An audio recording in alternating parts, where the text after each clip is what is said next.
আমরা একমাত্র আমাদের উদ্দেশ্য আমরা ধর্ষণের বিরুদ্ধে লড়ছি, আর ধর্ষণের বিরুদ্ধে আমরা লড়বো। তাতে যদি আমাদের ভয় দেখিয়ে মাওবাদী বা সিপিএম এসব তকমাগুলো দেওয়া হয়, আমরা আর কিছু মনে করি না। আমরা এই ধর্ষণের বিরুদ্ধে লড়ছি, আমরা আমাদের গ্রামবাসীরা এখন এই ধর্ষণের বিরুদ্ধে লড়ে যাবে। আর যদি তা না হয় আমরা রাষ্ট্রপতির কাছে যাওয়ার ব্যবস্থা করব। মানে এই জিনিসটা তো বাড়াবাড়ি হয়ে যাচ্ছে যে আমরা গ্রামের সাধারণ মহিলা, আমরা ন্যায় বিচার চাই। আমরা শুধু একমাত্র ধর্ষণের বিরুদ্ধে লড়ার জন্য আমরা রাস্তায় নেমেছি, কিন্তু মানে এই রাজনৈতিক বা মাওবাদী এইগুলো বলে আমাদেরকে ভয় দেখানোর চেষ্টা করা হচ্ছে। তাই আমরা রাষ্ট্রপতির কাছে যেতে চাই।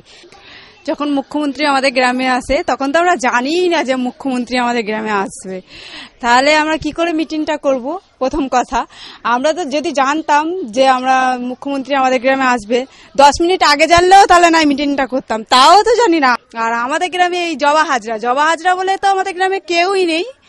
আর টাইটেলই তো হাজরা টাইটেল তো আমাদের গ্রামে নেই, আর জবা বলেও এখানে কারোর নাম নেই। আর পার্টিটা এর মধ্যে কোথা থেকে আসছে সেটাও তো জানি না। প্রথম থেকেই আমরা তো বলেছি যে আমরা কোনো পার্টির রং গায়ে লাগাতে চাই না, এখনো বলছি তাই।